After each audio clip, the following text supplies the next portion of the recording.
Hey, hello, hello, hello.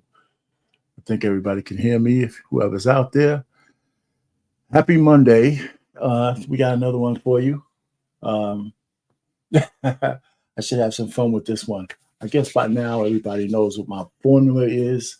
So we're gonna wait for some folks to come in and into the chat, and we'll talk about it and what we got to line up, and when I'm gonna drop the link, and how many videos I'm gonna show, and what we're gonna try to accomplish today. And I guess it's about picking up a little bit of nuggets, you know. Hey, I don't know if Zena, what's that, Zikana, if that's the way you pronounce it, corner. Hey, hello, good evening.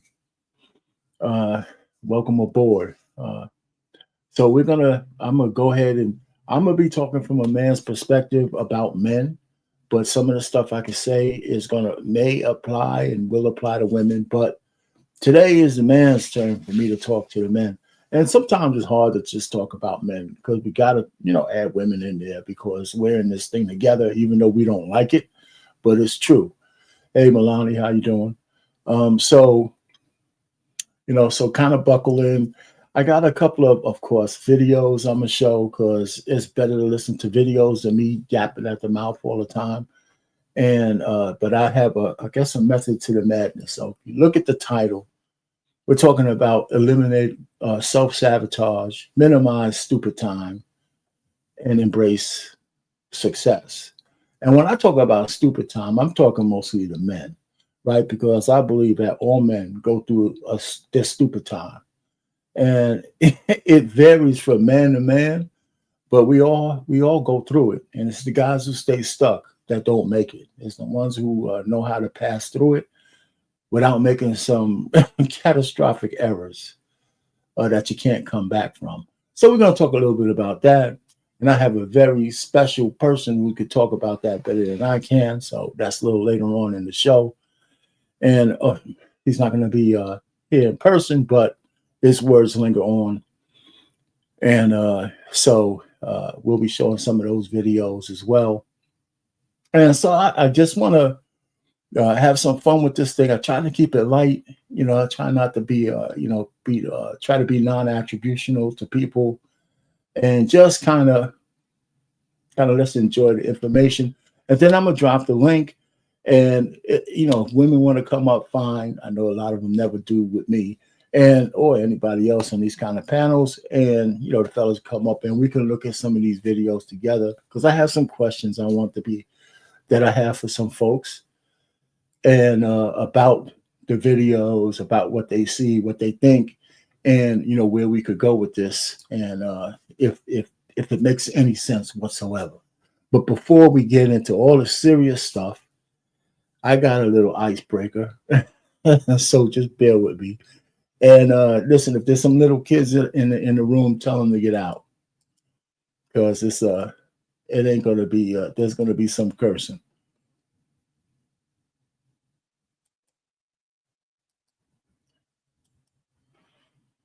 Some people are really fucking stupid. Did you ever notice that? How many really stupid people you run into during the day? God damn, there's a lot of stupid bastards walking around. Carry a little pad and pencil with you. You wind up with 30 or 40 names by the end of the day. Look at it this way. Think of how stupid the average person is, and then realize half of them are stupider than that. And it doesn't take you very long to spot one of them, does it? Take you about 8 seconds. You'll be listening to some guy. You say, this guy is fucking stupid.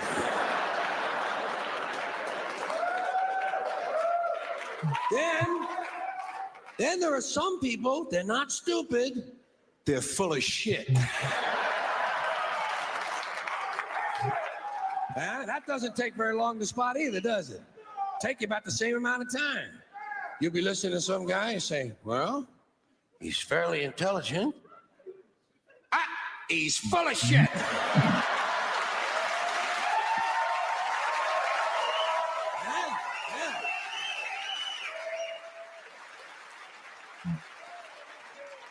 Then there are some people, they're not stupid, they're not full of shit, they're fucking nuts.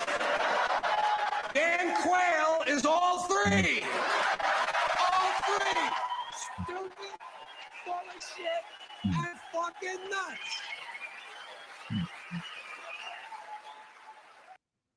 Like some of you probably don't even remember who Dan Quayle is. Anyway, so that's George Carlin. He's passed and rest in peace. But he's a funny guy. But kind of some of the stuff we're talking about is people who are like stuck on stupid. Some people aren't. But part of that also is folks who are afraid and fear of success. It's not just a fear of failure. Some people have a fear of success, and they always self-sabotage right when they could make a difference. And I think part of that is the responsibility of being respectful or successful scares some people. Because as soon as you become successful, right, then people are going to have expectations of you, right? And those expectations scare people away from time to time. So right when they're getting there, get ready to be successful, they think about all the things that they have to keep up with in order to grow their success and to keep their success, that they'll do something, something to just self-sabotage. And we see that in everyday life, some entertainers, some athletes, and a whole bunch of regular people. And so we're going to talk about how to pass through all of that and not just give it away. What's going on, champ? What's happening? How you doing, man? So listen, if you're going to stick around, I'll be dropping a link in a little while. Maybe you'll have something to pop up, man. We can share some thoughts when I get to a certain part of this. Anybody else also will be, welcome to pop in. So let me go ahead and, now that I'm on the BMU network, every so often, these guys kind of force me to get biblical. I got a nice new shiny Bible. And one of the things that I wanted to talk about as men pass through their growing stages, and you go through your what I call stupid time to get to the point where you can be successful when you leave those things behind.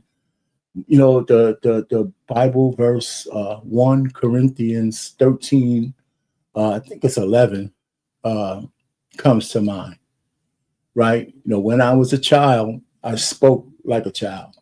I thought like a child. I reasoned like a child. When I became a man, I did away with childish things, right? The problem is, so many people get stuck, and they never put those things away. So that's a powerful verse. And you don't have to be religious to believe it, right? I mean, the bottom line is it's a verse that's worthwhile for your life. So there's a lot of examples of folks who become successful and early on in life. Like I always tell people, and we often look at entertainers and we look at athletes. But every so often you'll see some athletes who get married right out of college. I mean, they're serious. They don't have any scandals. They don't have any of those kind of things. And they start their families early.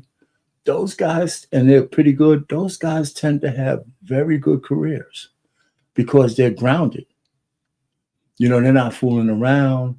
When I say fool around, I'm not talking about cheating. They're just like, they're grounded. They got families, they got kids, they got wives, they got a house, they got responsibilities, and it keeps them focused. So their job is to play football, play basketball, and do the right thing so they don't lose what they've spent their whole life working on. And of course, we know the opposite is true, right? We know that people, they blow it. They have all these gifts and they blow their gifts on being and just doing dumb shit, right? So I don't want to kind of say this. I mean, we got this athlete getting ready to get married to somebody he probably shouldn't get married to, but we'll see how that one works out.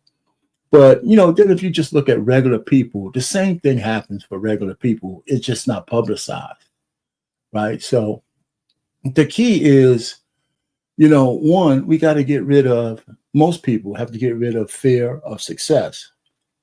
We talk about fear of failure all the time, and that's when people are stuck.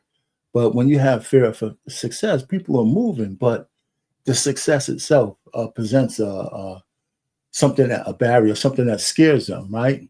So you obtain success, you have to grow your success, and you have to keep your success. So I have a video on a guy talking about success and some of the fearful things that he went through in order to make it, right? So I'm gonna share that with you, and then I can give you a couple of my own anecdotal stories or whatever.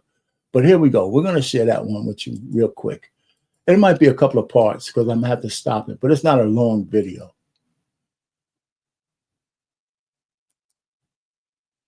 Boom, boom.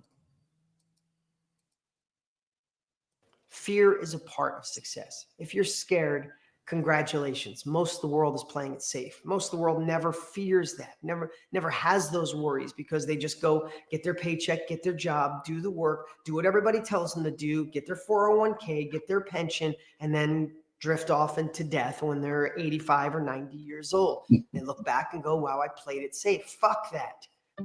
With all the opportunities that exist today, why haven't you reached your next level of income, life, and wealth?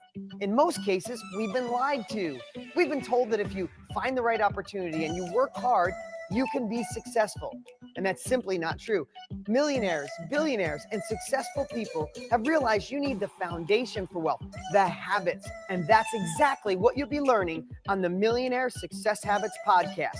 All success starts here. If you're not scared, then you're not playing the game of life at the level you need to reach the heights and the full potential that you crave.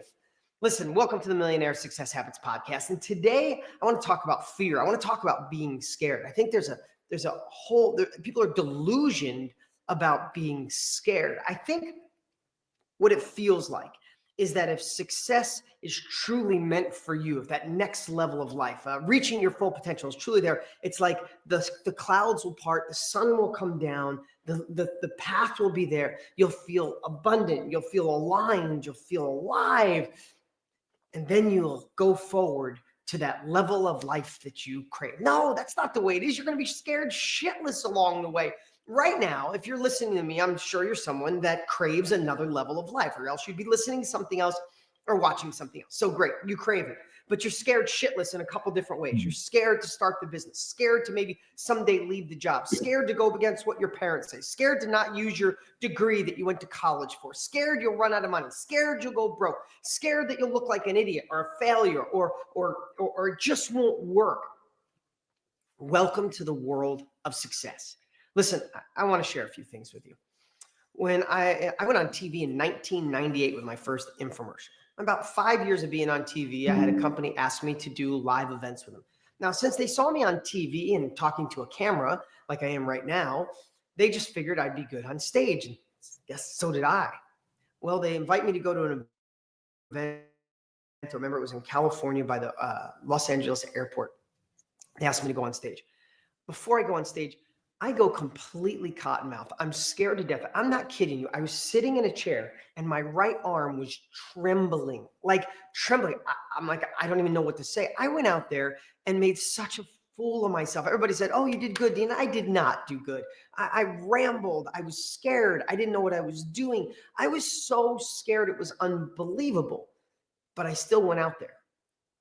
And it's not patting myself on the back, but I just knew I had to because I wanted another level. Now, let me stop right there. So, has anybody else done something like that where you had to go on stage, had to talk in front of people and you never done it before? You prepared for something, and now the moment of truth is there, and you kind of freeze a little bit.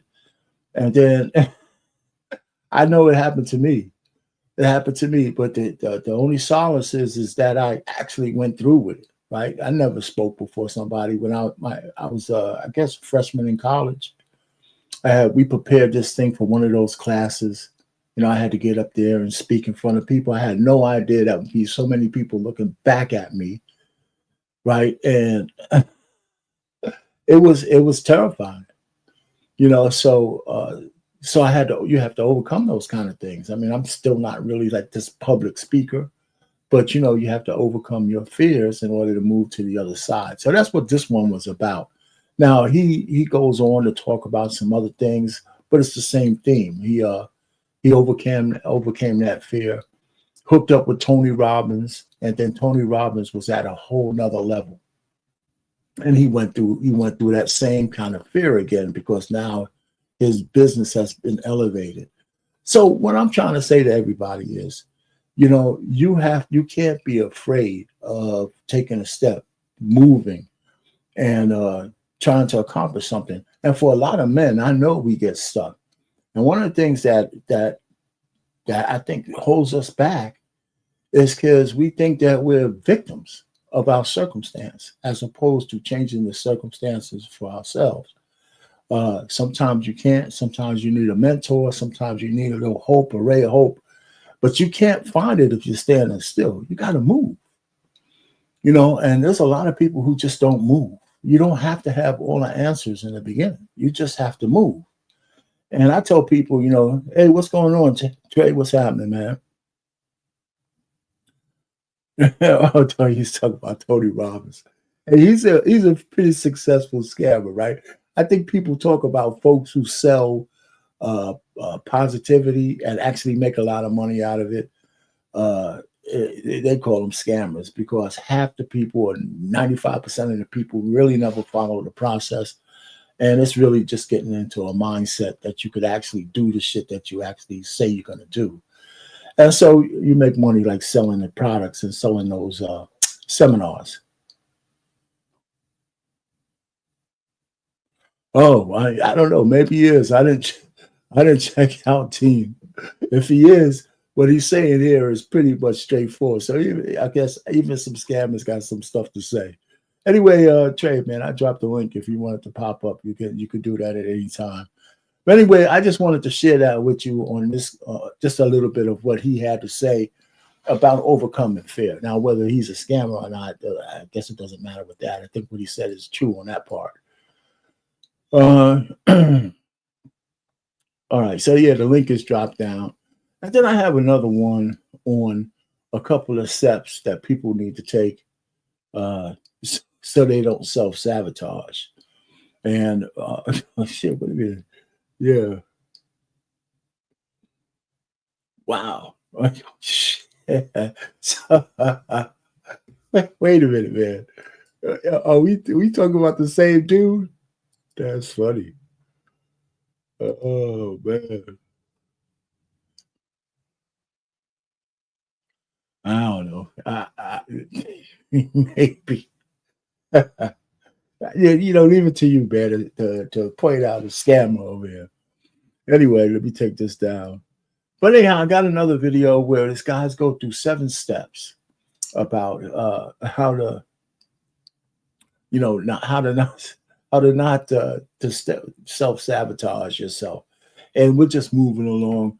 And as people come in, I know it's just early Monday.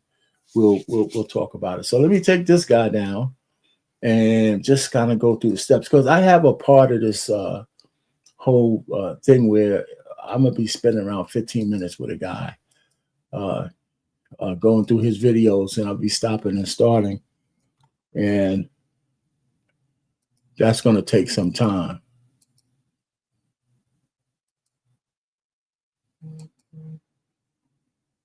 Where is it?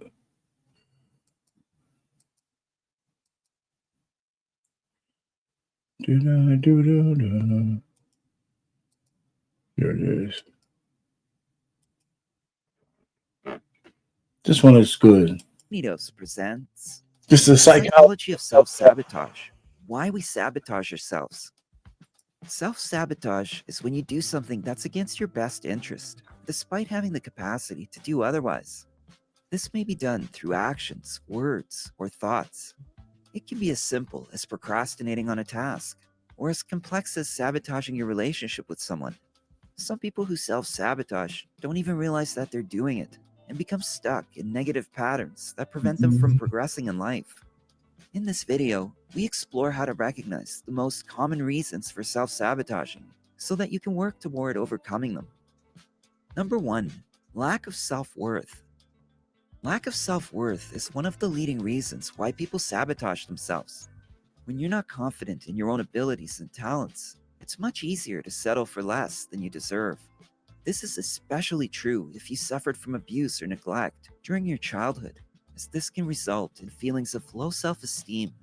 You may have been taught that you're not good enough or that you will never be able to do anything right, so you don't bother trying. Number 2, fear of success.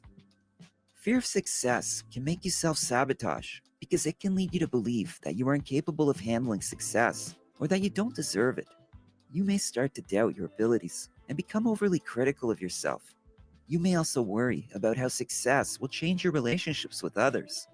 This often leads to behaviors such as procrastination, self-doubt, and avoidance, preventing you from reaching your goals. Number 3, fear of failure.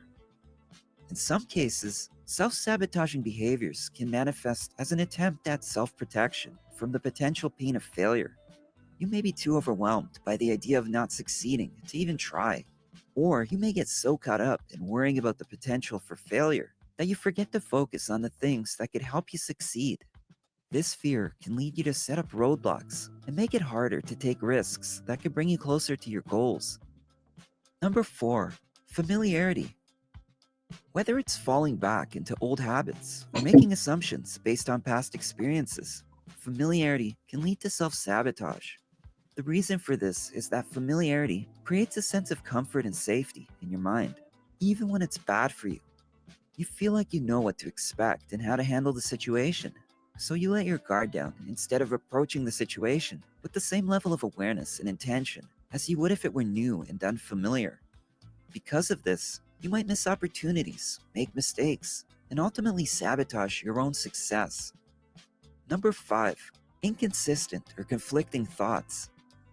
Self-sabotage is a common result of having inconsistent or conflicting thoughts. Your thoughts shape your behavior, so when they are at odds with one another, it can be hard to take action and make decisions. This can be especially challenging if those thoughts conflict with your values or beliefs.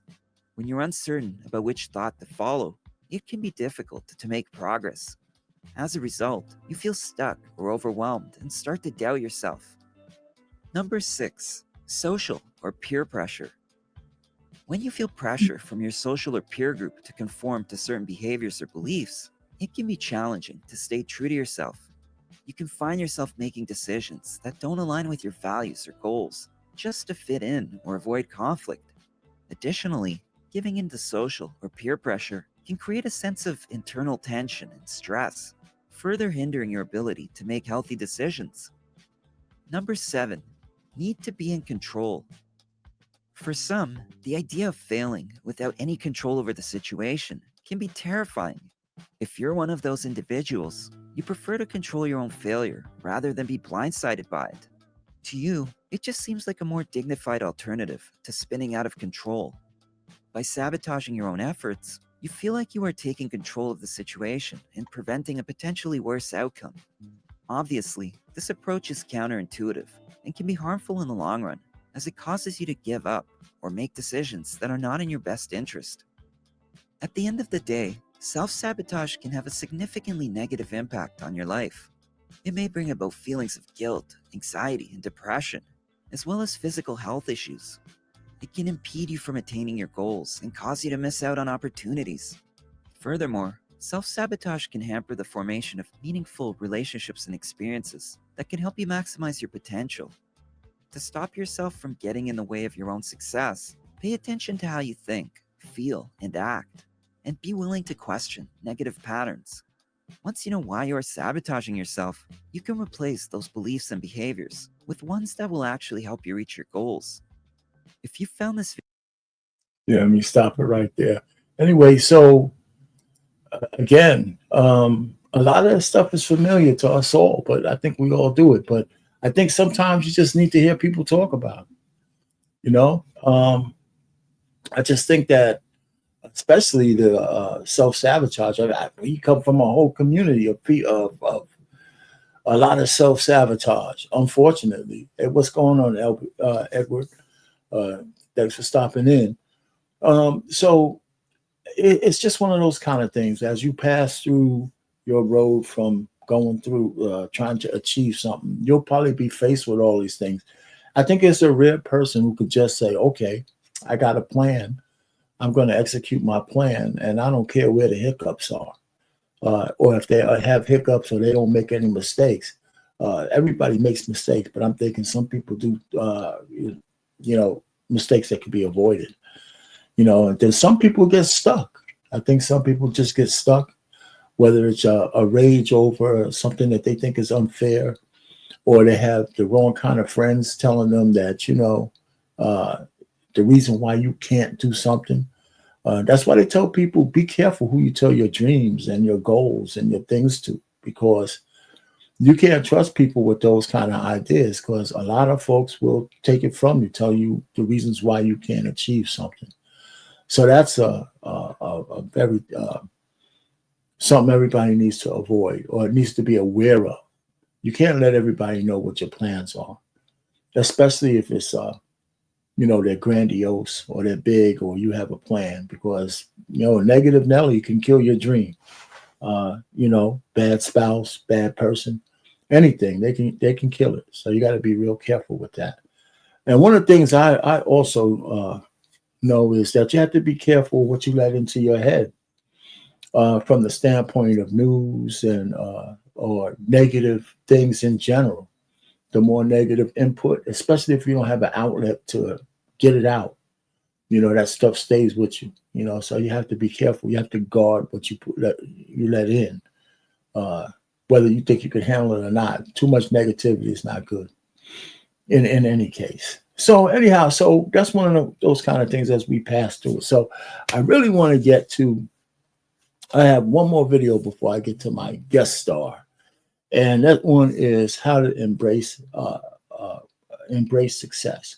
Now it's an old video from an old dude. Now I didn't vet him, so hopefully he's not a scammer trade like the other guy was. But he's an old dude, but he has a couple of pointers, and it's not a long video. And then I want to try to go through. I have some questions on my last video, and maybe somebody come up and we could talk about them, whether we think the man is correct or not. But let me go ahead and share this next one, and it's a little Q&A he does. If my mouse doesn't start acting up.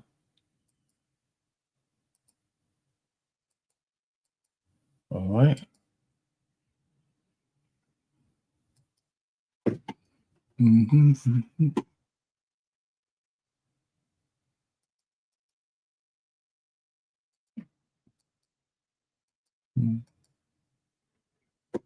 Oh man, my mouse is giving me some shit.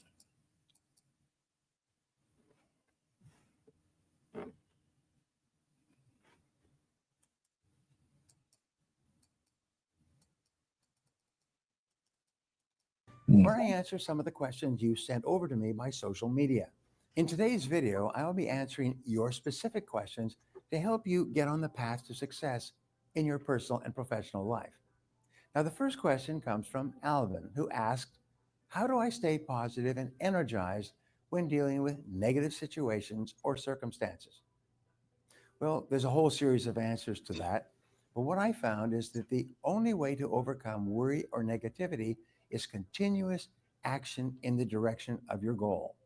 In military terms, they call this the continuous offensive, always being attacking and moving forward. And when you get really busy working on your goals and your responsibilities, you stop worrying and you overcome negativity. Now, a second rule that I learned in life is if you are dealing with negative people or negative situations, make a decision to get out of that situation. Walk away from the job, get away from the people. Remember, you don't have to stay there and be subject to negativity. Macbeth by Shakespeare had this line, deal with a field of troubles and in so doing, end them. And if you have difficulties or negative things in your life, deal with them and end them, and then get on with your life. The second question comes from Raul, who asked, do you have any tips or tricks for how I can read more books and actually retain the information I consume? Well, this is a great question. I've read more than 6,000 books, and I still read 2 books a week and dozens of magazines and newspapers. So, one of the tricks that I have found is, first of all, when you're reading a book, you do a quick overview. And the overview means that you look at the table of contents and then you just page through the book quickly to see how the book is laid out, to see what the titles are and the subtitles, to see what quotes are in italics and so on. And when you do this, it's sort of like the first pass. It takes you about 5 or 10 minutes to do an overview of an entire book and sort of get a sense for how the book is written. The second thing you do is an in-view. And this is where you start reading. And you use your hands so you're reading down the page and you're Yeah, one of the things I wanted to say on that is I don't think a lot of folks read enough, you know. But the first point that he made was the best point in this whole video. So we don't have to go too much further with this guy. But I think reading is, like they say, fundamental, and that helps everything. But how to move, when he talked about keeping moving forward, that's what it's about. I mean, if you got a goal, got a plan, you got to keep moving. Even if you don't have all the answers, you move. And if a path A doesn't work, you kind of go to path B, C, whatever. But stick to a plan, keep moving. Don't stand still. I think that works best. Anyway, so anybody want to come up and oh man, my mouse is going crazy. And that's just pissing me off. Anyway. So anyhow, just to keep this going, I know it's not as exciting as everything else, but the last guy I want to talk about is somebody we're all familiar with, and he really has he really has something to say to men, and I think it's very beneficial to listen to this. And man, you know what? Let me try something. I think I might be able to solve my mouse problem without messing things up too much.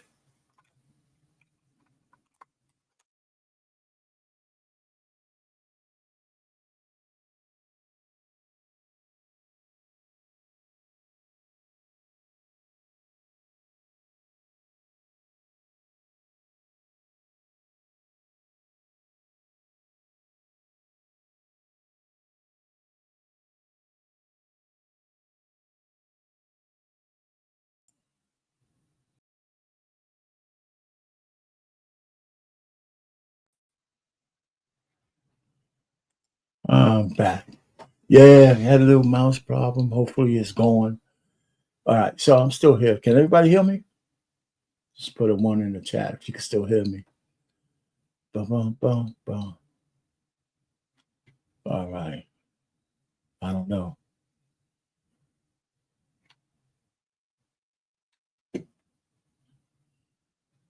Hello? Can y'all hear me? Y'all can see me. I know that. Anybody there? Just boom, boom, boom. All right. All right. So listen, I don't know. I don't know if Trey, you're not still there. Anyway, I have some commentary. Listen, we discussed some self-sabotage. We discussed fear of success. Now I want to talk about people who get stuck on being stupid, right? And I got a nice clip. Thank you, Milani. I appreciate it. I got a nice little clip here from the Godfather himself. And what I'm gonna do is stop and start it because I have some questions in between things that he has to say. And I don't know about you, but it's been a while since I've listened to Kevin Samuels. And this time he ain't talking about the ladies. He's directing his conversation to men. And, he wants men to understand that, again, with the common theme is that you got to move forward and you got to improve. Now, some of his stuff people might think is a little outdated. Some of his stuff people didn't agree with. But I think his general outlook is something, nuggets that every man could take with them on the path to success. I used to listen to him a lot, but of course, he was controversial. So let's go ahead and go to that. We're going to stay a little bit with him. It's like 15 minutes, but I got to stop and start in different locations because we can't play it all the way through, of course.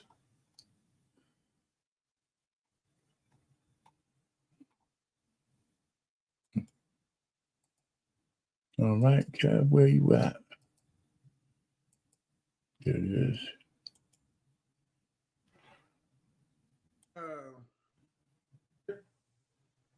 and your city in the chat room. Get to know each other. Kind of see what's going on.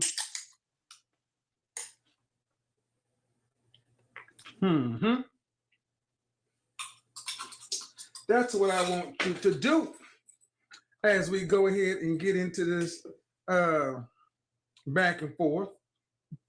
Because, hey, man, stupid does stay stuck. Now, in the Black community, we got this whole thing of talking about somebody stuck on stupid.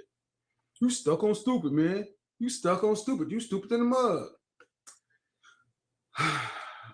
But one thing that I have realized is for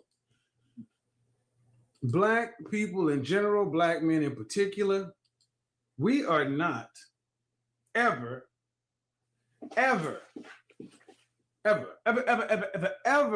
supposed to change, evolve, grow, mature, no nothing. Whatever it was you believed when you were 14 years old, you're expected to still hold those same positions, or else you run risk of not being a real nigga. I mean, let's just go ahead and call it what it is. If you don't believe the same things you believed 5 years, 10 years, 20 years ago, you run the risk of being called phony, a sellout, all kinds of pejorative things. But the funny thing is, this isn't the way the rest of the world works. I find it funny, Felicia, that in the rest of the world,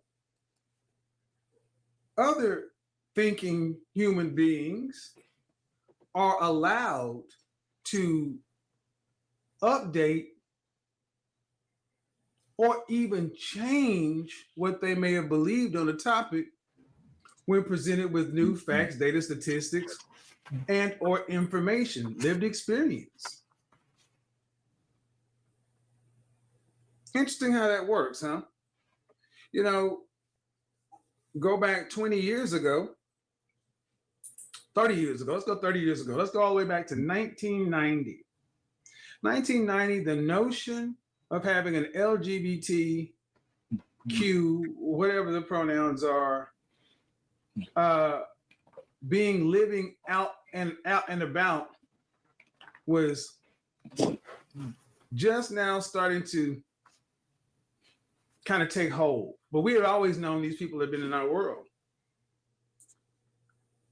Flash forward to 20 years later, and you got an entire movement to where now people are trying to make it mainstream, to where it's just everything's okay. Politicians who have once held diehard beliefs based on their religion or whatever have had to update their positions, even moderate, completely change. Take into consideration former President Barack Obama. He had to actually go on record saying, you know what? He's moderated and or changed his belief. Let's take something that's not so polarizing in sexuality. Let's just talk about, take anything. And let me stop it right there for a second. Now, do you agree that men, and it depends on what you're talking about from what aspect. I think mentality wise, I think he's talking the same way. That men, if you're still in the same neighborhood, or if you go back and you see some friends are old, they're still doing some of the same things. But the whole thing about evolution, I think, whether we're expected or not, I think a lot of men don't evolve enough. And then there's a cold cadre of men who have, so, I got to really get the context of where he's coming from.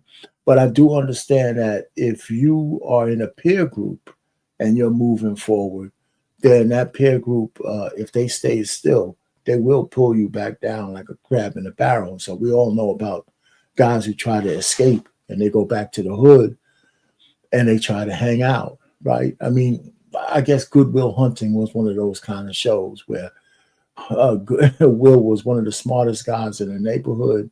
He had all kinds of He was abused as a kid, but he had all kinds of abilities, but he just wanted to hang out with the fellas. And one of the best lines in the story is one of his fellas told him, one of his boys, Ben Affleck, told him, he said, listen, I hope one day I come to your house and you're not here. You need to move on. You don't need to be with us. We ain't going nowhere. But you have an opportunity to do great things. And how many guys have boys that tell them those kind of things? So that's one of those things that I think that where Kevin could be alluding to. But sometimes our evolution is stunted by the folks we hang out with, unfortunately. The rest of the world can evolve or change, but Black folks, we tend to hold Black people to an unrealistic standard. Now, Black women are far more apt to buck against that tradition. Black women can moderate. Black women can actually change, grow, and improve. But what I find troubling is so many of you Black men, you can't. Either you can't because if you do, you're going to be called a sellout, wishy-washy, fake, fraud, whatever, by other men that share your reflection, or you just outright feel as though you're being disingenuous. Well, here's the problem, guys. Stupid stays stuck. Stupid stays stuck. How you gonna go around calling yourself, an intelligent person, a thinking person,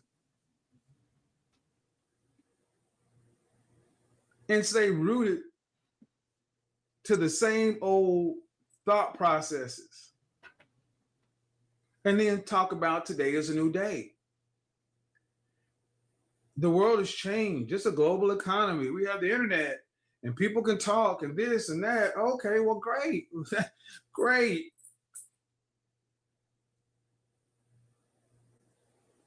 But brothers, I would tell you this. Stupid stays stuck. And whatever you believe should be able to stand up to logic, reasoning, the scientific method. You should, if you have a deeply held belief, it should stand up to the scrutiny of challenge. Why are we talking about this? Well, several reasons. And I don't want to go into all the specific ones, but I'll tell you one thing. One of the things I see brothers in particular have an issue with is when we talk about image. The need to dress, act, and present yourself in an age-appropriate manner. Why is it met with so much problem with a lot of brothers? I have an idea, but here's the conversation I want to have. Change bothers those who don't want to do the work. That's my opinion. I think that people who don't want to do the work don't like change, because if you're already up, if life is going good for you right now, why rock the boat? If it ain't broke, don't fix it. That's not the way I think. I'm always trying to improve, always trying to get better. But I realize I'm in the minority in that thing, but that's cool because I don't expect to talk to the minority of men over here. All right, so let me stop you. Part of this thing is he's talking about himself in the beginning, right? About folks calling him a sellout, what he's experienced, I can say. That's what he's really talking about, but he's right. When he started to break away and started to be who he is, his dress code. There's a lot of fellas who didn't like the dress code thing. I remember that stuff from back in the, and I think there's levels to it. And he says, dress age appropriately and also appropriately for the occasion. Now, there'll be guys who will buck against that, but that's fine. That's fine for those people. Everybody's not going to have a closet full of suits, but you should always have a couple just in case you need them, right? So I know a few people who they own a tux, they bought an expensive tux just for those occasions when they might need one. maybe with a matching jacket, a white one or a black one, depending on what the situation is. But he's right, though. You have to elevate, even in all kinds of circumstances. It's hard to make excuses not to, unless you actually really don't want to do the work. Again, like I said before, in order to achieve anything, you got to get out of your comfort zone. You got to move, and it's work. It certainly is. I mean, in all kinds of ways. So you got to be willing to do it, and you got to be willing to change appropriately to do it. Some people are going to do it faster than others, but it has to be done. The top 20% of men, really the top 10% who want to get in. And I would tell you this, guys, in order to have that 100% mindset, in order to achieve what it is you say you want out of life, you are going to have to change. Change often, because here's the one thing any intelligent person will tell you. Change is the only thing that is constant in the world. Change is the only constant. And there will be people who will fight you to maintain the status quo.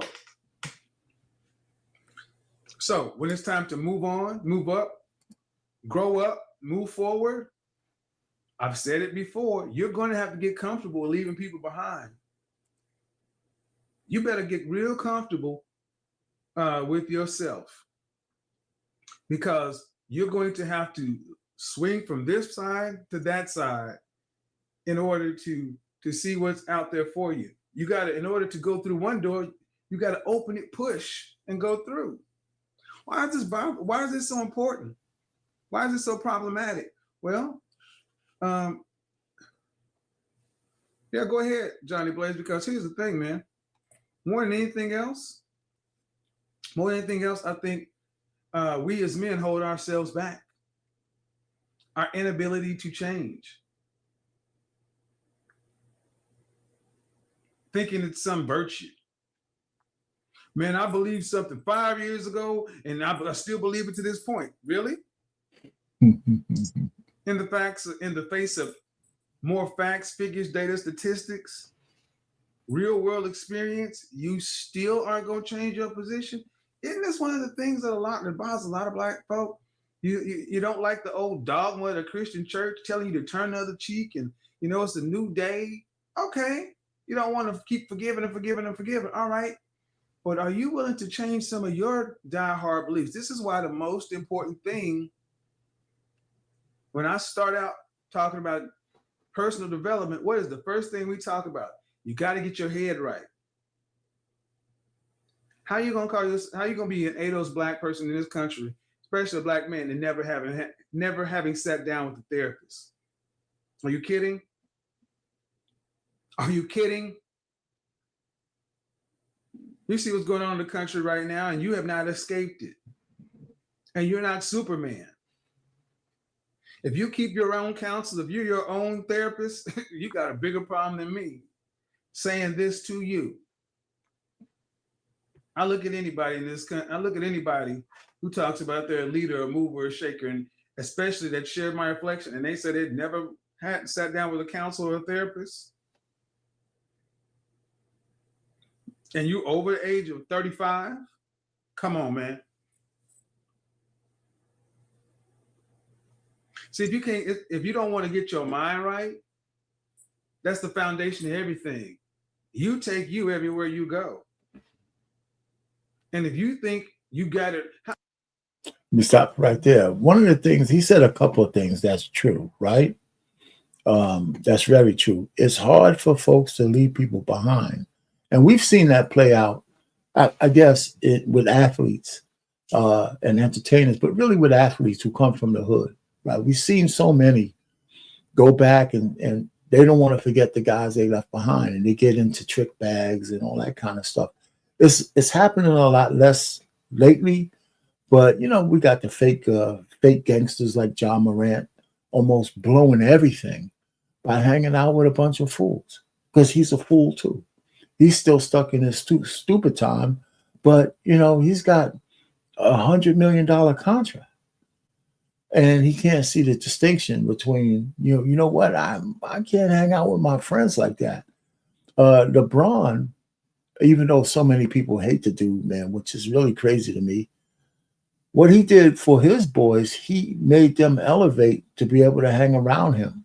They all became productive citizens, and before he would give them a piece of what his operation is, then they could branch out on his own.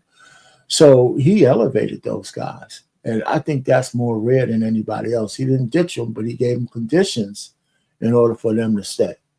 Right. And I thought that was cool. Rich Paul probably wouldn't be Rich Paul if LeBron didn't give him that opportunity. Yeah, but it's hard for folks to leave people behind, especially family members, things of that nature. I have family members that I would never let, use my car. Never, you know, or, because I know what they're going to do with it and what they're going to go. So I don't want my vehicle associated with some stuff like that. And that was in the past. So it's less now. The other thing about a therapist, there's a big aversion to therapy. I think at least there was in the Black community. I don't know if it's still the same, but especially with men going to therapy, I think probably we would prefer to have mentors that we uh, trust, who could be objective, who have done some of the things we want to have done, as opposed to going to a therapist that we don't know. I do understand from the standpoint that it's not good for a man to lean on his own understanding, you know? And so from that standpoint, I agree with Kevin on that standpoint. I mean, if you send through life and you don't have no mentors and you're making all your own decisions without a muse or somebody to bounce your ideas against from time to time that you trust, I mean, you could make it, but you know, maybe you're taking the hard way around, and maybe you'll leave some things out that would be beneficial in the long run as you move on your journey. That's what I'm thinking. So Kevin hit some good points, and we're not doing them. I got a couple more segments with him, and it's just I haven't spent this much time listening to Kevin Samuels in a while. So you guys are gonna have to bear with me. I got a couple of more segments. They're like a 3-minute clips. And I do have some more questions underneath them. And if anybody wants to come up and talk about what they've heard, we could do that. Or you could just listen to me and Kevin rattle off at the jibs. That's fine.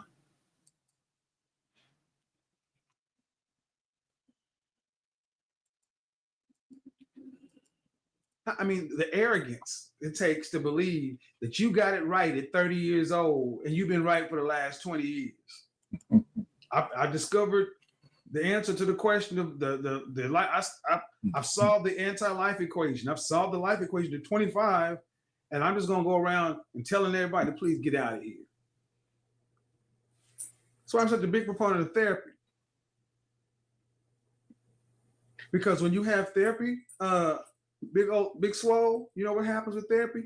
You start to realize you're fallible, you're human, just like anybody else, and you give yourself grace and mercy to make changes, to make errors, to be fallible like everybody else. See, Black men, you've been told you got to be a superhero, and Black women, that's that whole strong, independent thing. Black people have been told you can't make mistakes. Hell, we even preach some of this stuff, talking about patronizing Black business and this and that, but Black people will give you one chance, but you can't script. No, no, no, no. Now, see, we have to start giving each other room to fail. If we're going to get anywhere and do any of the things that we need to do as men, you're going to have to fail. You're going to have to leave corporate America and start and go. The people who want to own, you're going to have to get out and do the ownership thing, build your own business. And in that, you're going to fail. The average business fails in 5 years. And it's usually because of the sales, money. It always comes back to sales. The average millionaire has 7 failures before he has something. The average entrepreneur has 7 failures before something that works. You don't want to fail. Why? Because if you fail, we've been told we can't fail. That's why we stay at the worker level, at the low level, at the average level, because we've mastered average. Shut up. We've mastered average. We have mastered average. I can win the game on novice level. I'm the man on novice. Yeah, fam. But what about, advanced, expert, and insane? You have never tried to play the game on advanced. Why do I know that? Because we got a bunch of horizontal and no vertical. Why do I know that? Because I have to argue with a bunch of grown men about putting on the suit, about reading a book, about speaking more clearly. Know what I mean, cuz? Know what I'm saying? Now I'm talking about the Fat Albert. All right, so let me stop it there. Okay, so he said a couple of things in there that I wanted to stop and talk about. One, he was talking about failure, things that to move forward. And I had my own experience there when I was working. I was in charge of a project, and there were some decisions that needed to be made, and they were hard. And it wasn't really necessarily up to me, but I spoke up and said, well, we got to go into this direction because we had all these facts, all this data, and but nobody else had any suggestions.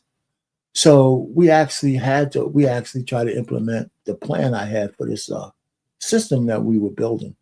And actually, it didn't work out well. And yeah, it probably sunk around 500K into it because it was still experimental. It wasn't on a large scale. But the program manager, he had called me into his office, and he says, listen, I want you to know that the reason why this is not an issue is because we've been through this is sunk cost. We got to move on. We have to come up with another plan. He says, I'm not upset. I'm just happy that you were brave enough to make a decision.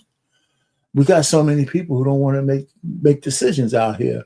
We look for decision makers. I got promoted. I got promotions. He says, you just can't make too many bad ones. And I said, I can take it. Right. So, I wasn't afraid to make a decision. It wasn't my money, but still my reputation was on the line. But I was always that kind of risk taker, and a lot of times, and more often than not, things worked out right. Okay. So that's one of the things I could say anecdotally. The other one is there was another project I was working on, and we were at a crunch time. I'm in the office. I'm in a conference room with the guy who owns the company, the software company. This guy, the company was worth like maybe $100 million more. And, we had a real tight schedule. So I'm doing too much of the talking, right? Because I'm a dog shit engineer, making pennies compared to this guy. And then I made a mistake and looked at him and said, listen, we're going to make this happen because I never fail. I said, and I guess as soon as I said it, I said, oh my God, I forget. So he looked at me with the empathy of a guy who's created, wealth in his life. And he said, what did he call me? He used to call me Rich. He said, Rich, I admire you. I admire you because I failed many times. And I never forgot that shit because I'm feeling like an ass, right? Because this dude's failed so much that he's got $100 million company, and I'm sitting around as a GS-13 talking to him like we're equals. And so it's lessons that you learn along the way. But he was a real cool guy, man. He didn't say it with any malice. He said it as smooth as he possibly can and tell me I was an idiot. And you learn those lessons. And the fact that I'm telling this shit to you now is because I still remember that. I still remember that conversation. And I never said anything stupid like that again. Anyway, so get back. So Kevin, when he talks about changing your vernacular, I give Black people credit though, and he has to. Remember when they tried to push Ebonics out there? Right? They were starting to talk about this bullshit Ebonics. I give Black people credit because as bad as our diction and shit was, we weren't having it. He says, no. We ain't doing no damn Ebonics. So yeah, so we got to take a little credit for that. That one died a heavy death. Hey, but maybe you be weeble bubble boo bubble. Come on, man. Oh, I'm an educated thug. No, no, nope. So you're going to have to change. If you want the respect that is you say you want to be this patriarch, this alpha male, whatever, you're going to have to change. Mm-hmm. My question is, at what point is it time to change? At what point change requires growth?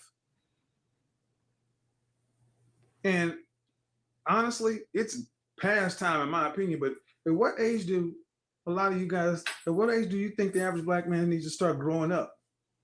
Because I talk to a lot of brothers who are good dudes. I'm talking to you, and it's like you 30 years old or 25 years or 35 years old, but where we are as a group, a lot of other people had already surpassed that, were doing this in their early 20s. That's why I say stupid stay stuck. It's stupid to stay stuck. It's stupid to not change. It's stupid to continue to think you don't need to take in new information and moderate positions. And if it's always, I can't do that because I wouldn't be real, man, get the fuck out of here. I reject all of that. I reject it all because I look at only black men are held to this ridiculous standard. We can't change. We can't evolve. We can't grow. We can't improve. We judge black men in 2020 against themselves in 1980. Excuse me? All right, so let me again just stop a little bit there, because he says something about at what age should we begin to grow and take life seriously? And of course, it's different, but the truth of the matter is the skeleton of the blueprint is still there for all of us. No matter where you come from, it's still there, the skeleton of it. What I mean by skeleton, because there's different ways of doing it, right? You go to high school, and you either go to college or you go to work, right? So it also has a equivalent with age, right? You go from 14 to 18 in high school, you go to college if you could afford it, or you go to work. And they used to have vocational programs that if you weren't college bound, you can you can do a vocation. Now those things are coming back. So it's a skeleton. Whether you follow that path or not, it's still up to you. But it's still there. It's not working well anymore, right? We got the so-called from high school to prison pipeline, and all those forces out there to break the framework. But the framework was there, right? I didn't have to really have any counseling to know that when I went to high school, the plan was for me to be college bound.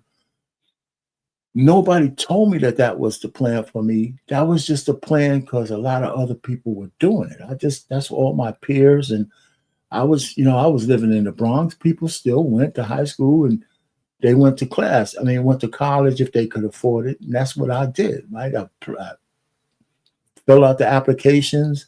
I did all that kind of stuff. Some of that stuff is still here today. And to me, that means kind of growth, right? Because you have to think about what your plan is for the future. Now that differs for everybody, right? Because some people go to college without a clue on what they want to do. And that's a waste of money and that's a waste of time. You have to have some plan. I went to college to be an engineer, right? That's what I went there for. Without, I didn't know whether I was going to make it or not, but that's exactly why I went to school. So I knew that I was going to try to get into the engineering program. If I got into the engineering program, I was going to get an engineering degree. And then after that, I was going to find a job, right? I didn't think about starting a business, right? I was still stuck on the fact that the way you made money was 9 to 5. With most America is still the same way, but entrepreneurialism wasn't in my thought process. So So when I was in my early 20s, after I graduated, the first thing I did was find a job after some straight talk from one of my older cousins. I found a job. And then after a certain point, I was thinking about, hey, I want a wife and I want to start a family. I mean, that was the blueprint. Nobody gave it to me, but that was a blueprint of the times. Now, the blueprint for today's time is different and it's all over the place. It's chaotic. But the skeleton of some of it's still true, right? A lot of people wanted to be college bound or profession bound or vocation bound. And in their 20s, either you're working or you're starving, and some of the things that got missing is that how do we do these things together as a unit, right? As a male or female, that's a whole nother story. But so Kevin's right on there. What's the age appropriateness of growing up? I'm saying before you go to there's really no age. It depends on what kind of mentorship you have and what kind of motivations you have because of the environment you're in. But when you're in high school, almost everybody in high school knows that it's only 4 years of bliss. After that, you're on your own. You're 18 now. You can get drafted. You got legal. If you don't do anything, your window is closing. Right? If you don't take the next step, your window begins to close. That's how I look at it. So he was right on with that, right? So you got to get your shit together, and you have to grow. You just have to.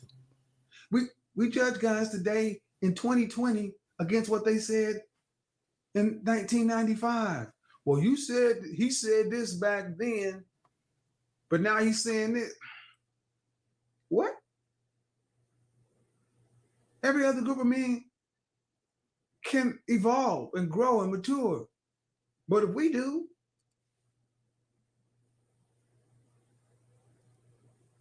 and here's the thing, we can drop that.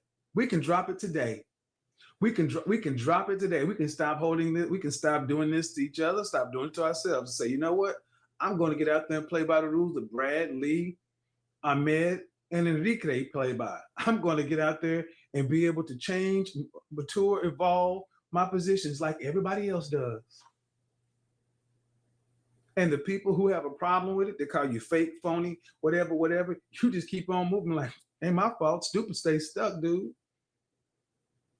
I mean, honestly, what's it getting you? What is it getting you? See, I'm a proponent of playing the game. Oh, yes, I am. I'm a proponent of playing the game, and I'm a proponent of playing the game to win. And far too many of you are in the game, but you're playing it on easy mode. You're playing the game to stay in the game, not to win. You're in the game, and the other people are winning. Why? Because you're their labor. See, you'll go play the game to get the job.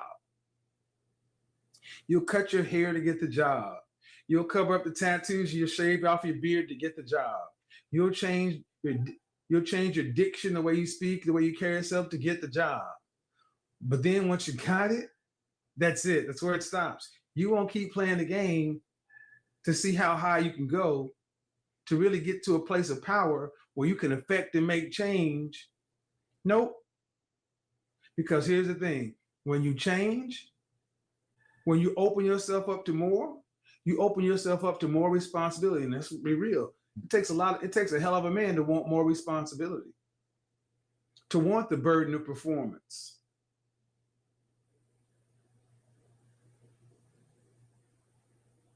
See, when you are everybody has had eat Cracker Jacks before. Have you had Cracker Jack before? There used to be an old saying, when you're good, they call you Cracker Jack. That's an old saying. When's the last thing you were good at? When's the last thing you did 100%? When was the last thing you competed at that you know you were going to dominate and win? When you have that mindset, when you're in the zone like that, you didn't care who, let's say you were good at video games. When you were really good at a video game, when you were in the zone, when you were really good at sports, when you were really good at anything, you didn't care who your opponent was. You didn't care who sat across from you. When you were good at Yu-Gi-Oh, when you were good at whatever, when you know you are one of the best, it didn't matter who sat across from you as your opponent. Didn't matter who sat in that chair. Didn't matter who got on the court. You were going to school.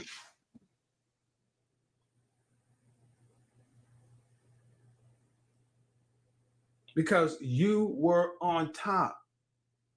So when I reject the whole argument, oh, well, you know, when this person comes in this space, when this person talks about that, if you are on top, it doesn't matter who enters the conversation. It doesn't matter who enters the environment. You carry you everywhere you go.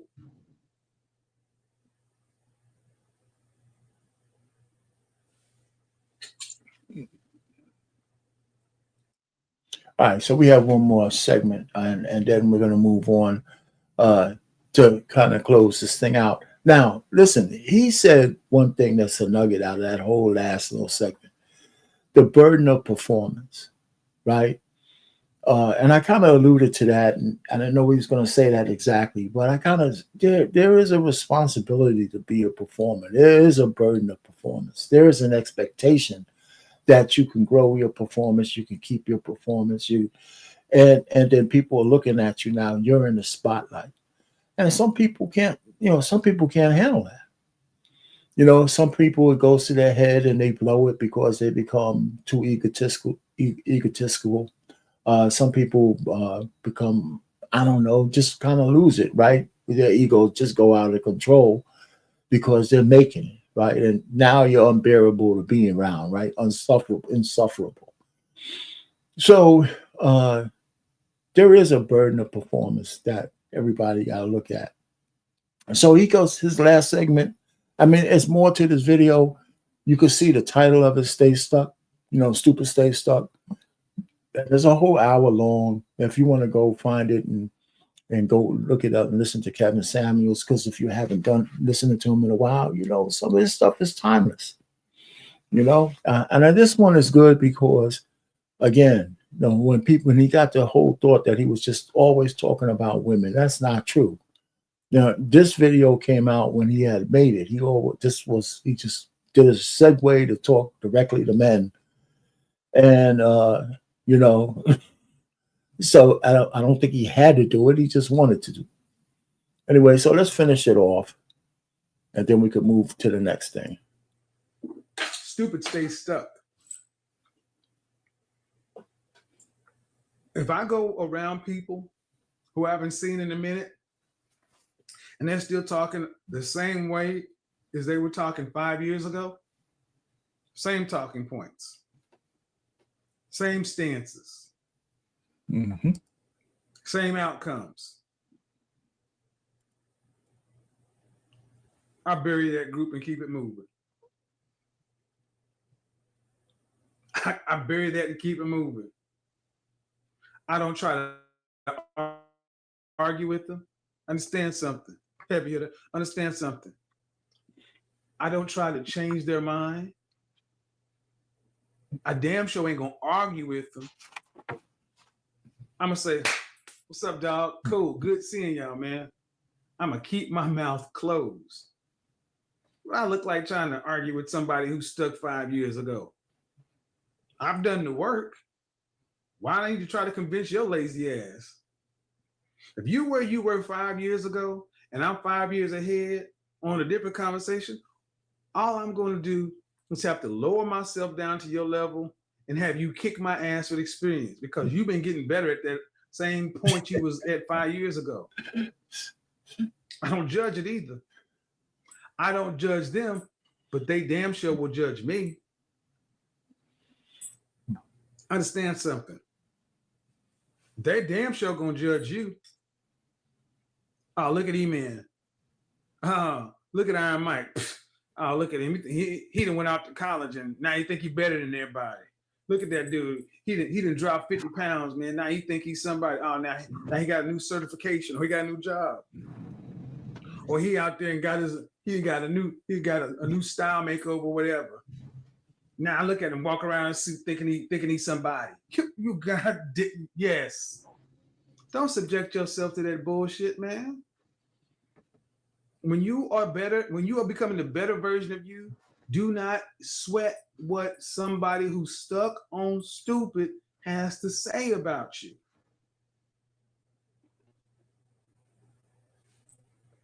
Because here's the thing. Can they have you, if you follow their advice, can they show you that it gives you a better outcome? Or do you want their life? The old saying, misery loves company. Misery loves mindless, in my opinion. Misery loves you to just sit back and say, well, you know what? Maybe I should have just stayed where I was. And why not leave Oklahoma and move to New York City? I could, it was good enough. No.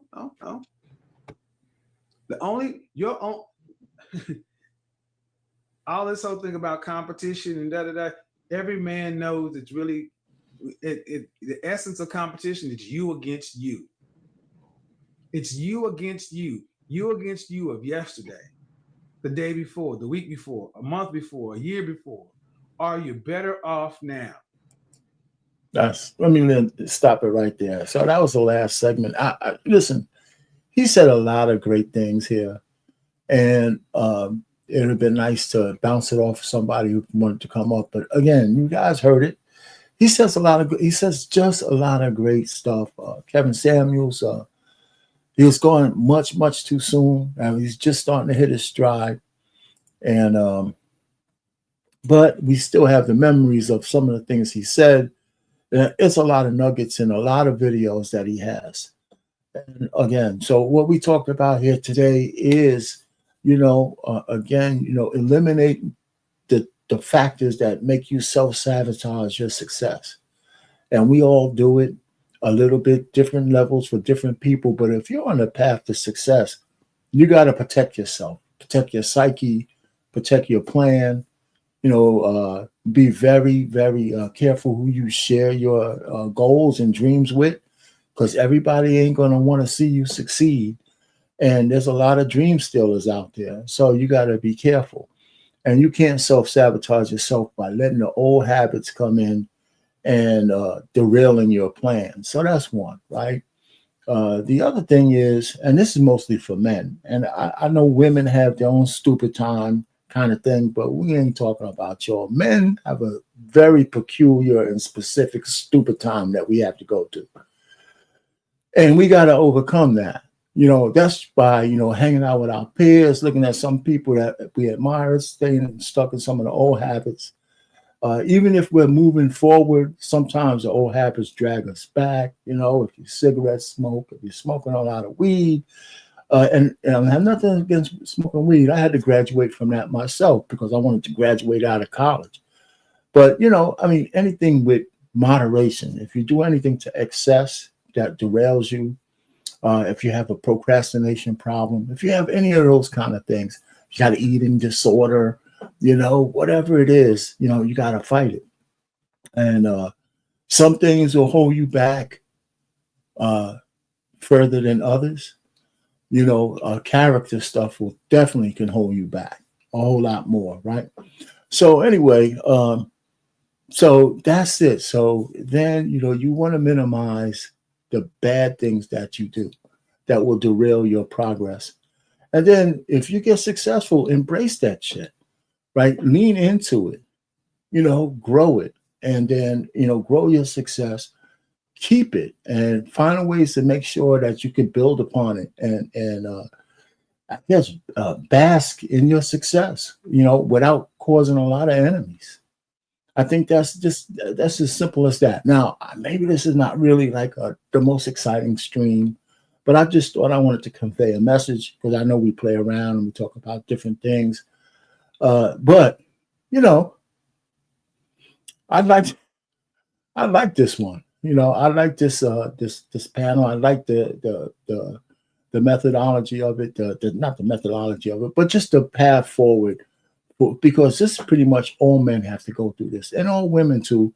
But it'd be nice if a woman's telling you guys this for you, and not me, because of course women don't listen to men.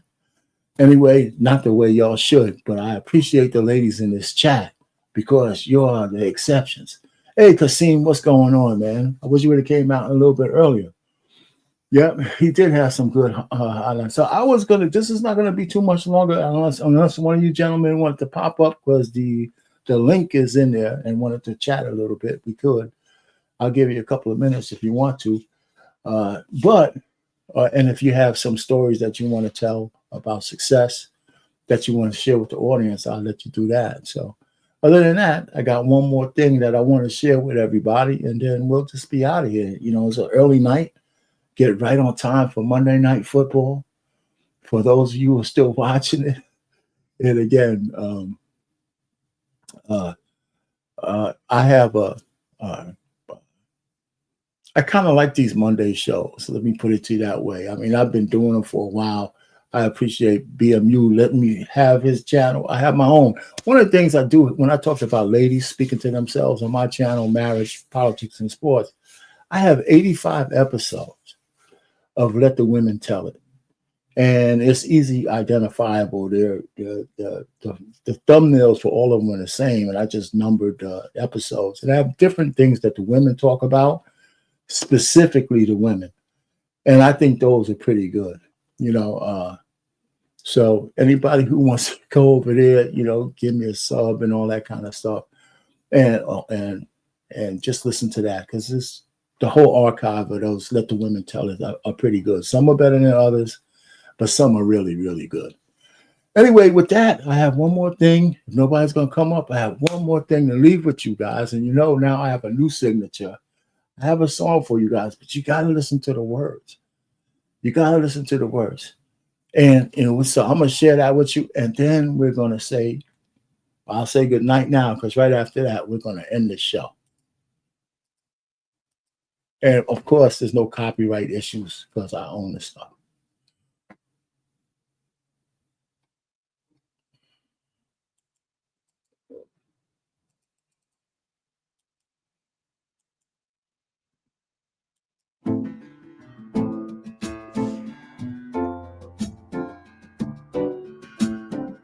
Woke up with purpose, got a fire inside, dreams like a beacon. I can't run and hide, lost in the rhythm, where the heart feels the beat, fighting through struggles. I'm not face to feet, I'll rise from the ashes where my courage lies gold. But all men have to go through that stupid time. It's a test of the soul, bleeding in my past, the world takes its toll. Every struggle, every tear, it's a step on the climb. Tomorrow he'll rise, 'cause he'll conquer his stupid time.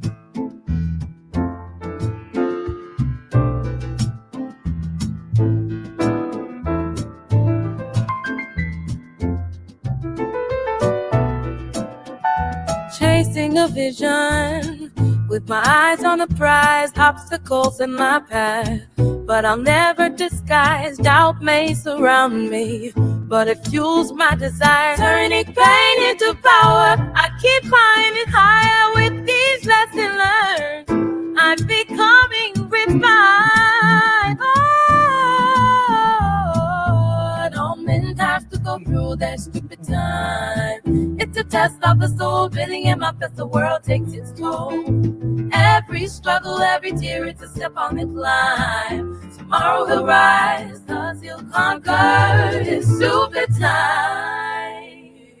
To the strength from the climbs, in the face of a storm, oh, I shine. Thank you, Milani, and good night all.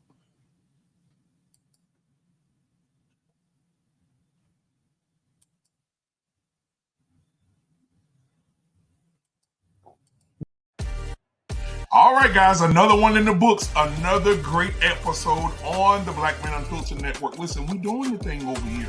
So, guys, do me a favor. Hit the like button, hit the subscribe button, hit the share button.